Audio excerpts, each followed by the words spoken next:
One thing I've learned about graveyard cars and about an assembly line production that we do here is the more people that can do more things, a Swiss Army knife type employee, the better it is for me. So while I have got Alyssa where she can do decals, if you look back to the 1971 Cuda 343 speed 1 of 8, she did the billboards on that, did a beautiful job.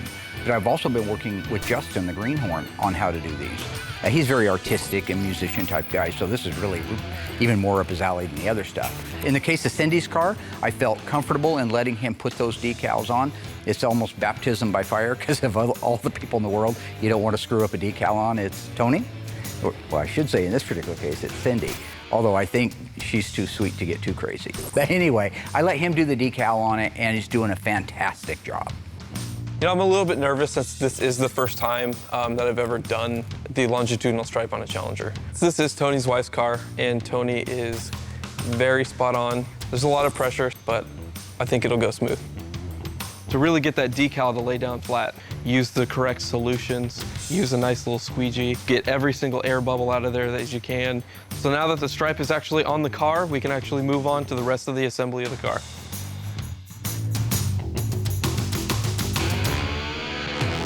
So when it comes to a major build like this 71 Hemi Cuda Tribute car, we have the advantage that Chrysler never had of taking our time and making everything as close to perfect as possible versus mass production, which is what happened in the assembly plants back in the day. Right now, we have 2 quarter panels and an upper cowl panel for our 71 Tribute Cuda. When it comes to doing the parts individually, it's another advantage. We can put the single-stage acrylic urethane paint on both sides of the A-pillar and shoot some down inside it. Same thing for the rockers. We can put paint inside the rockers because they aren't on the car. We still have accessibility. So if our mind frame is what it is on this car to make it better than it ever was at the factory, we have the tools and the ability to do that. Quarter panels are off, so we have to do our texture coating first, get all that done on there, because once it's on the car, you can't do that quality of a job. So we use a sprayable seam sealer. It's a fuser product. It looks right. It's a great way to replicate the factory sound deadening. So we get the texture on there just like factory did, get everything wiped down, come back in, then I'll spray the whole thing black. It's much easier, just come through, go around the whole entire car, just spot in the jams, and then that way these quarter panels are completely factory all the way around. And we kind of do the same thing with the upper cowl panel. That cowl panel literally lays right here, goes right over the top, gets welded to the front. So you can't get paint back in here.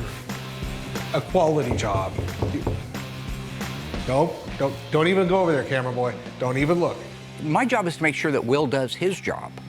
When Mark knocks on the window, we found it best to completely ignore him. My other camera guy is on him. It's really disruptive having Mark come out any way you look at it.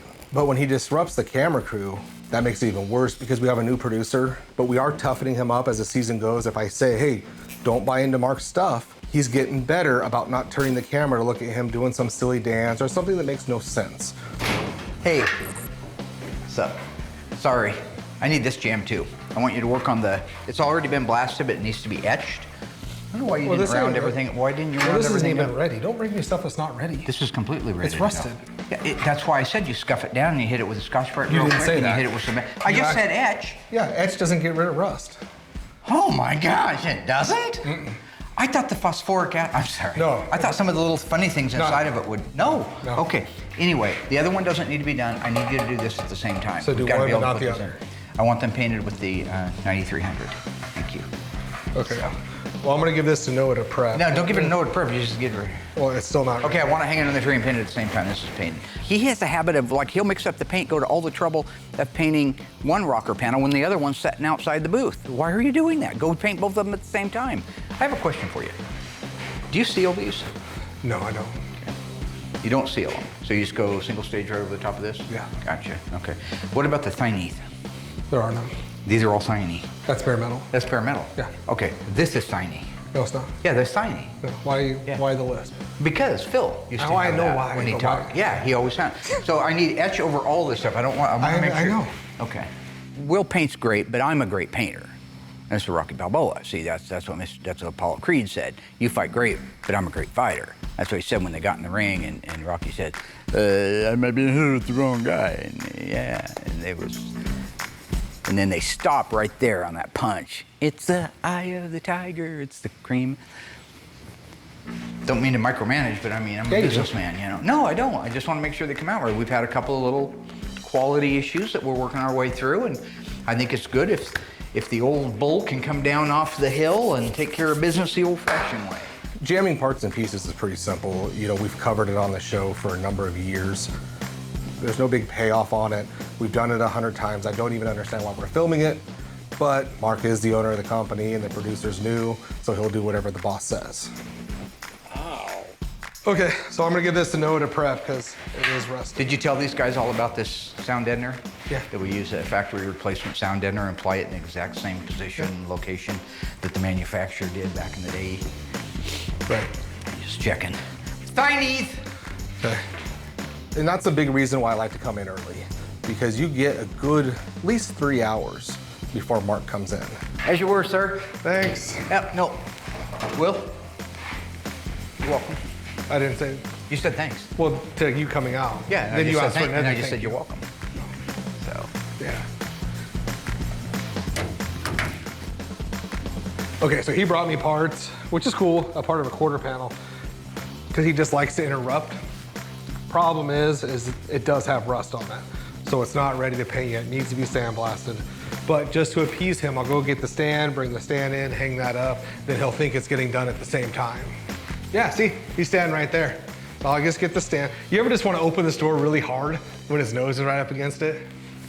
So one of the nice things about being in the business where I'm at right now at this time period is so many parts are being made now for these cars that didn't used to be made. So you get the original radiator for the 69.5 Super B. You could have paid a couple $1,000s for one back in the day. Now you can get it from Classic Industries. Glen Ray makes them. They have the right part number, the right font. They have the right internal assembly plant codes that are on there that don't mean anything to anybody. They have the Pentastar. They even have date codes on the brackets. The style, the shape, everything about these radiators is exact to the factory, except that you can actually add another row of cooling in it. And so the only way you'd tell that it had another row of cooling is take the cap off and look down in there. Chrysler thought ahead when it came to the performance cars. They knew they were going to be driven hard. And so when you see the sales code for max cooling, it's a series of things. It's no one thing.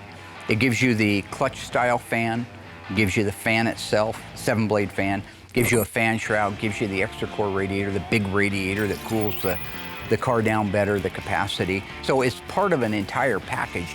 And it's important when you're putting a car back together like this that all of those things match what the manufacturer said should be in that car. So I got the radiator in place, everything went smooth. I just gotta go find Doug and we can get the steering column in. As everybody knows, Tony D'Agostino is a good friend of mine. He helps us out with the show. What he'll do is we'll send him a rough edit of when I'm maybe rattling off a bunch of stuff on a car, because I don't need to check the fact books. If I'm wrong, I want to be wrong. I don't want to have to check the books and then find out that I was wrong. I'd rather have Tony do it, plus keeps him on his toes. So he was watching through an edit we did recently about a rear axle bearing getting pressed off, right? We were showing a press that we just got and Doug was knocking the bearing off and he goes, nobody knows what that is. Nobody knows what that there is. That there needs more explanation. So when I got on the phone with him and we put words together and made a sentence and communicated, it turns out what he's saying is probably true. We showed you how to press an axle bearing on, but we didn't show you exactly how the axle bearing works in the car. And that's what we're trying to do, is educate people more and more as we go on. So I had Doug take the camera guys aside and show them exactly from the engine to that very crucial axle bearing, why the axle bearing is important, and all the pieces that are in front of it. And what I want to show you today is how the power gets from the engine to the rear end and how this all works. Here we have the engine, so you know that the engine has a lot of pistons inside going up and down, spinning a crankshaft. From the engine, inside here we have a clutch, which connects to the transmission and spins the shaft and the gears inside the transmission. So I've showed you the engine, I've showed you the transmission. Now I'm going to show you how the power from the transmission gets to the rear end. This is called the propeller shaft. It has splines inside this front yoke, which have the same spline as the output shaft on the transmission. So I'll show you how this slides into there and couples these two together. So the propeller shaft spins from the engine and drives the rear end. And I'll show you how the rear end works. So this is the third member, or carrier, or pumpkin, which has the gears for the rear end. This is the yoke where the propeller shaft is going to marry from the transmission. So here's the propeller shaft with the U-joints. They're gonna bolt in just like that. And when this shaft is spinning, it's gonna turn the gears in the third member. I'll show you how the gears work. So now we're looking at the ring and pinion gears. This is the ring gear, these are the teeth. I'm gonna spin the yoke and show you how the gears turn. Inside here, you can see the pinion gear, which turns the ring gear.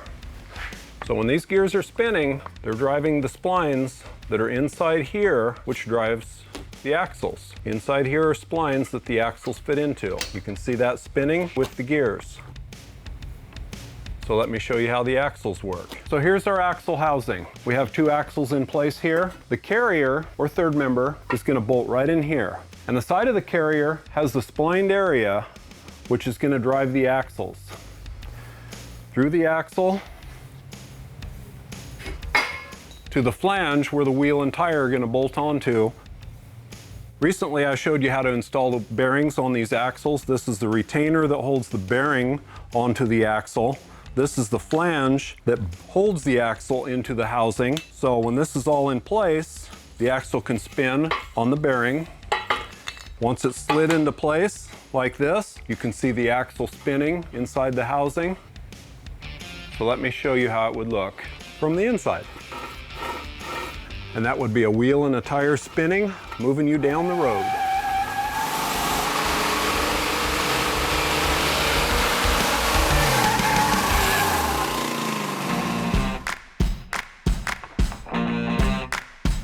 Will's life is very easy. It's a very casual life. He floats along like the Pac-Man ghost, right?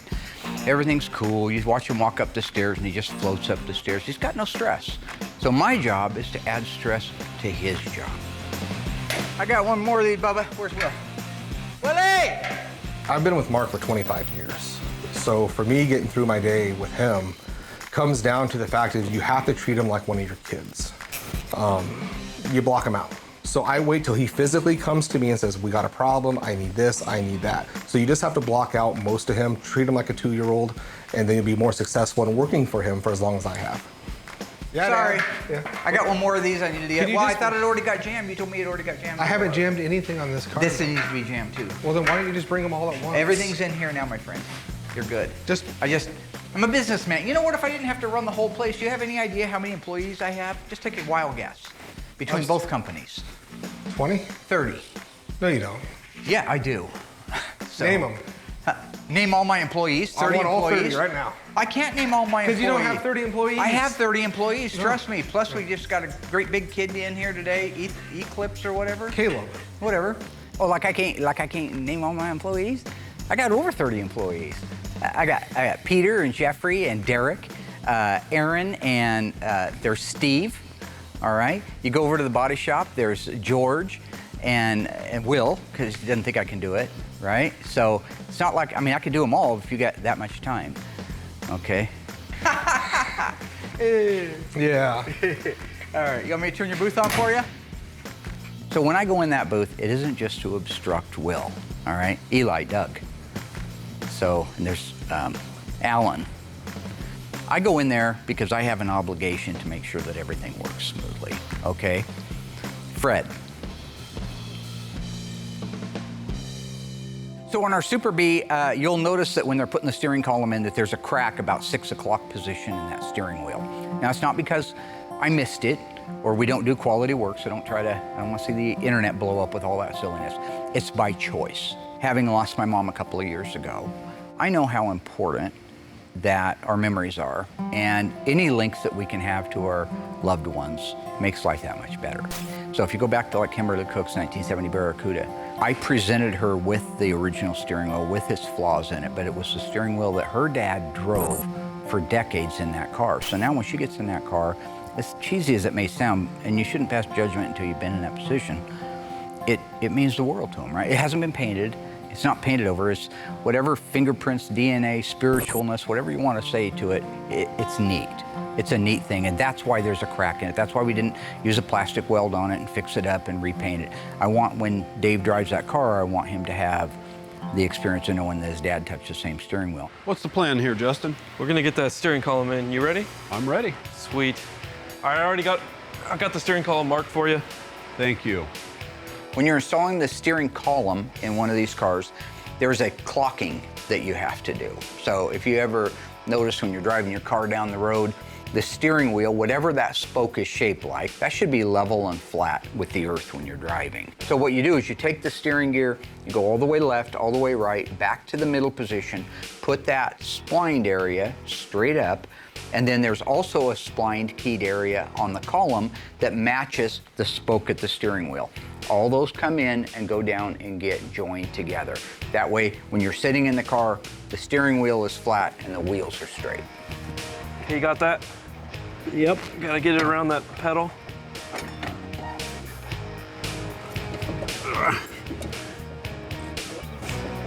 Hey, I got it. You got it in there? So I can't stand working with like Doug and Justin when they get together because they want to be funny, and I don't know why they're trying to be funny, but they're not funny. Why does a golfer take 2 pairs of pants to the course? I don't know. In case he gets a hole in one? Whoa. I've been to funerals that are funnier than that. They come up with the stupidest jokes, the lamest jokes. They're knock-knock jokes, they're fart jokes, they're stuff from, I can't even say they're sophomoric, they're sub-sophomoric, they're like kindergarten. What's a concert that costs 45 cents? More than I want to go to. 50 cent and nickel back. Oh, nickel. You get change back? Yeah. Nice. I'd go to that one. So when I was growing up, I always wanted to be funny, right? I actually had a lot of the king of comedy, real stuff, not the stuff that got on weird, they have a whole thing called king of comedy. They're not. Only a few of them are kings of comedy, okay? Richard Pryor. I know I shouldn't be listening to Richard Pryor at 11 years old, but I was. But he's a king of comedy, so I patterned myself after that. George Carlin, cynical little man, but funny, real funny. Your joke should have a weight of intellect behind it. It should have a point behind it. It makes it so much funner for the listener.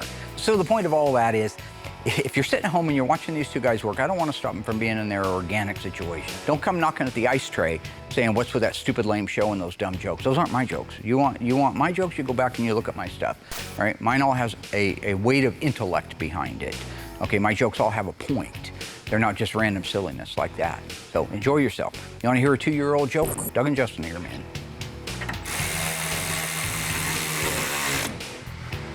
Should be a fun car. 4-speed, right? Yeah. Nice. How fast do you think she'll get? 130. That's it? Speedometer says 150. Well, it depends on how hard you push the pedal.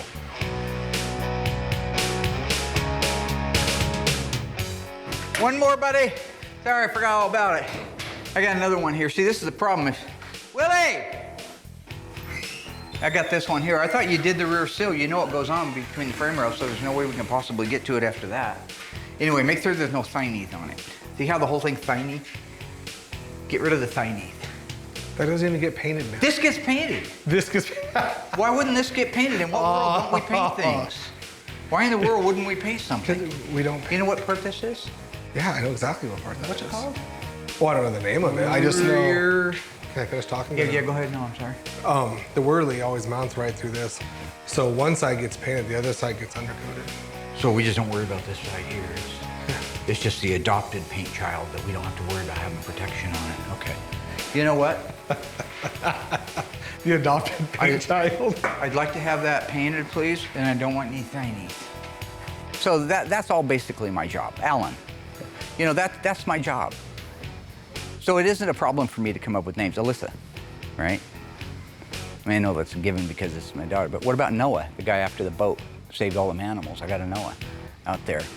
I got a Josh, which I've never trusted that name. So, you know, just, it's my job, Justin. I'll turn the booth on for you. Yeah, thanks. Booth! Hey, what's that name from, Booth? There was a character named Booth. Teen Wolf. I know you call, yeah, Teen Wolf. Teen Wolf. Woof. No thineath though, right? You'll scuff it? Okay.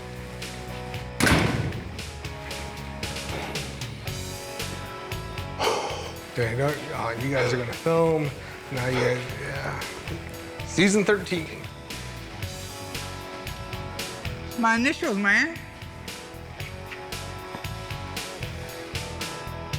So the Super B is actually a bench seat car, which I love the old bench seats. Buckets were optional.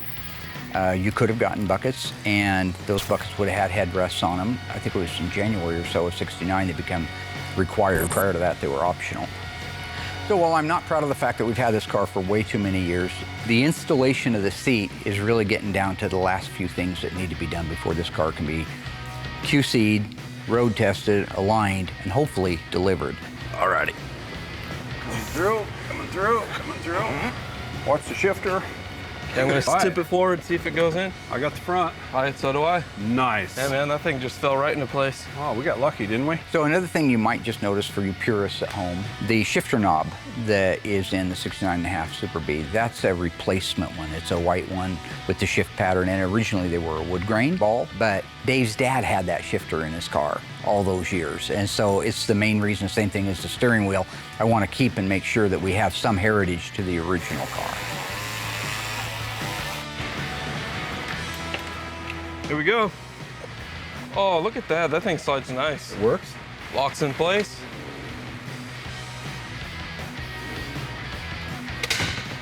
Excellent. Seeing that go in, for me, is a huge milestone, knowing that we're just really a few weeks away from wrapping that car up.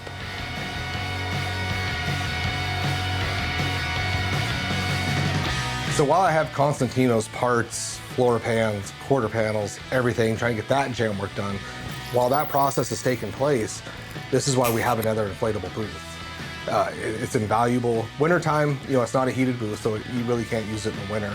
But on nice days like we're having right now, I'm in there painting. I can pump Noah parts that need to be primered, DP90'd, anything. He can just start rolling parts through that inflatable booth. So when we were at SEMA this last year unveiling Christine, I ran into these folks at Mobile Environmental Solutions. They make inflatable paint booths. And so we actually went over there as a team and looked at it and started talking to them.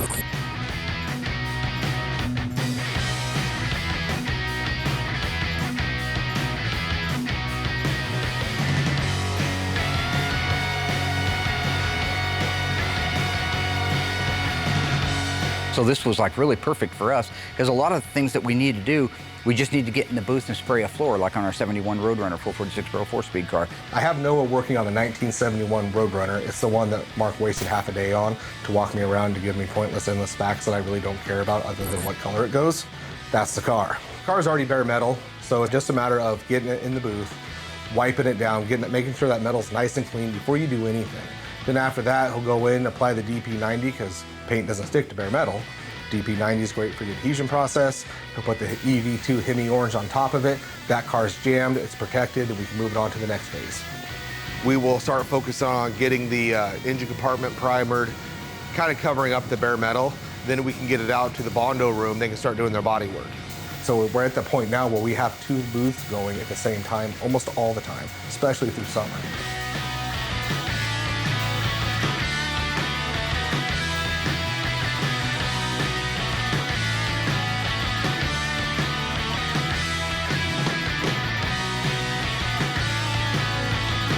I'm guaranteed I'm going to get more parts painted at one time, Jerry. So. Got it all done. Everything looks great. As soon as it's dry, I'll kick it over to George. Then George and Mark will team up together to start building this car back together and getting it welded. All right, so our 1971 Hemi Cuda Tribute car. The way you see it setting here right now is very much like a house that's being built. The foundation is square, true, and set. In this case, our A pillar and our B pillars are our walls. They are also set to perfection. We took our time, because we're building this car from scratch and we have a lot more time than Dodge did back in the day or Plymouth to make these cars, we can dial them in closer. So when we measure the opening for the door, I could go out to an original car out back that's never been wrecked and have a 1/4-inch variance. That's why they have big slots in the hinges so you can move a door forward and backwards to make up for the mass manufacturing quality. In our case, we're within 1/32 of an inch on every tolerance from front to back. If you set a level on the A pillars and the B pillars, they're to perfection. The rocker, perfection. Under seat pan, perfection. Trunk, perfection. Right now, the way the car is setting, we have our front and rear frame rail subsections. Did those a while ago. Our main floor is welded in at all the points it can be welded in. Right and left rear step well, under seat pan, inner and outer wheelhouses, quarter reinforcement door jamb areas, A-pillars, and trunk floor are all in. They're set exactly where they need to be for us to be able to put the roof on. So that's gonna be our next step after we finish prepping the car. If something is off just a hair here, by the time you get all the way over here, it's a mile off. So Mark has really worked closely with George, side by side, just double checking things, making sure everything is perfect. So when it comes time for the final fitment, it goes together great. Not that George can't do it, it's just there's a lot of room for error, and having Mark heavily involved is a huge asset. And while we have our tribute car completely apart, this is a great time to show you exactly where all we have to seam seal. There's a lot of areas on these cars. It takes the guys a couple of hours once you're ready to actually paint to do the seam sealing, where the main floor meets the firewall, where it meets down the sides of the rockers, where it meets the step wells in the back and the under seat pan. There are a lot of panels that intersect, and all of them have to be masked off. We try to duplicate the original seam sealer look. We use a urethane. They used more of a mastic back in the day, and we paint over the top of ours, where originally it was just the black mastic over the top of the painted floors. But this gives us a better seal. We know it's not gonna rust through anything, and it all gets covered with carpet. So it's really the right way to do that. We're gonna move it over to Will so he can start prepping the metal the rest of the way and get it painted. As soon as he has it painted, single stage black, it'll come back in here in the exact same location, and we'll put the roof on it. So we're about maybe 60% of the way done with this body build. We haven't had the opportunity before to do jam work when you don't have the roof on, or the Dutchman, the quarters and whatnot. So Mark and I decided this is a great opportunity to get in here and get this paint work done. Now, it's probably gonna get scratched up a little bit here and there, but being able to reach those hard to reach areas is so great to be able to do that now. You know, get the wheel tubs, get stuff covered that you just really can't do that thoroughly when the car is put together. So Mark has rolled this car over, we got half of a car. I can get it painted black, get it back over to Mark, then he can start hanging the roof on, quarter panels and stuff like that. This car is the most intricate one we've ever done. Other than the roof section, everything was available brand new from our friends at AMD. So we have literally built the car from the ground up. A lot of people say that, but very, very few people have actually done it.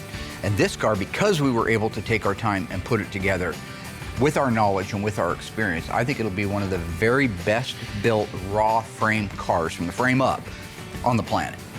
Any chance we get to do more paint work, more jam work when a car's apart, we try to take advantage of. We haven't done a car to this state before when there's no roof on it, so while we haven't done it and factory doesn't do it, it gives us an opportunity to do just that much better of a job. So it's really looking forward to shooting all this. Plus it's 10 times easier because it's just one big flat panel. So you're not laying in there trying to get those hard to reach spots. You just basically start painting. I think at the end of the day, this is our best complete build from the ground up. It may not have the accolades as the Phantom Cuda or the Phoenix Cuda or some of the cars that we've done in the past, but from a standpoint of just pure knowledge that we've shared with you guys, pure technical, and having a finished product that's as good as anybody could do out there, I'm very proud of it. Yeah, today's my birthday. You won't use any of this. You're just looking for questions to delay getting the paint work done, which in turn makes your guys go to lunch late, which in turn, they get mad at me. Why is your whole face so red? Because I know you hate presents. I hate. This is the best part. Why do you guys do this? Oh, it's not even a present. Oh, who's it from? Why did we decide that every year? Why don't you celebrate a birthday every week? Why, right? How come it has to be a year? It's ridiculous. It should be every 10 years. If a guy was really healthy and lived a long life, he ought to have about 9 birthdays. You know what I'm saying? Jeff. Oh, metal. So, you know, it really, and the birthday thing is, it's funny for me because the birthday thing, my hatred for it, I don't know if I'm the influence with Will, but he hates them too. He hates them too, but he's not aging as well as I am, and so he's probably hating it even more. I hate birthdays because it's another day. It's literally another day. And Between my phone being nonstop with kids and relatives and social media, it just dings every 2 seconds. People saying happy birthday, and I really don't care. It's just another day to me. I treat birthdays just like Mark. Why do you say birthday? Nobody cares about birthdays. You did it because it was a responsibility. It's your birthday. All right? Happy birthday. Just like me, I don't want to hear birthday anymore. You don't understand, right? You look at me and you think, well, God, the dude's, how long can he be in his 30s, right? But Will, he looks like one day older than dirt. Yeah, he wants to send presents. You know, as long as it doesn't have like anthrax in it. But outside of that, if they're good quality presents, please send them right here to the shop. Okay. Thank you very much. We'll leave that wrapped up. So now that all of the work is done on the floors of the car, the basic structure, the framework, it's time to put the roof on our Cuda. Now, it's really easy to take for granted everything that we've done on this car so far, but making sure that all the things are where they're supposed to be in space so that it accepts this roof is what we've done all this hard work for. Now, before we can actually put the roof down, we have to prepare the areas that we just got through painting for welding. So when the roof comes down, the roof infrastructure pieces, the ones I don't make anymore, they're gonna intersect with the inner wheelhouse. That's all got paint on it now. So we need to grind that paint area back. We need to grind it back off the roof piece. Wherever there's an intersection, where it's the quarter panels meet the roof infrastructure, the Dutchman panel meets the rear wheelhouses, the A-pillars meet the A-pillars, B-pillars meet B-pillars, all those areas, if we're gonna do welding on them, we have to go back through, clean all that paint off in those intersecting areas, and put some weld-through primer on them. So this is the first car that I've built from the ground up, and it's a challenge. We are measuring everything, double checking everything, just to make sure we're spot on. And that's gotta be the hardest thing on this car because there's not really one reference point to go off of. Now we're at the point that I'm gonna grab a couple guys, I'm gonna grab Mark, and we're gonna set the roof in place. Over there, you can go end to end or side for side, whichever one you wanna do. Drop that front. Okay, drop the front down. Try not to put too much stress on those ears. Grab that. Grab. Okay. One of the most rewarding things is to spend as much time as I did with George putting this car together and know that when the roof comes down, the A-pillar holes line up exactly with the pieces in the roof. I mean, exactly where they're supposed to be in space. There's no lifting and pushing and turning. They're exactly where they're supposed to be. Remember, that roof's original. That's original geometry right there. So if everything that we built from the front frame rail sections to the rear cross member are all exactly where they're supposed to be, then when you set that roof down like this, it's gold.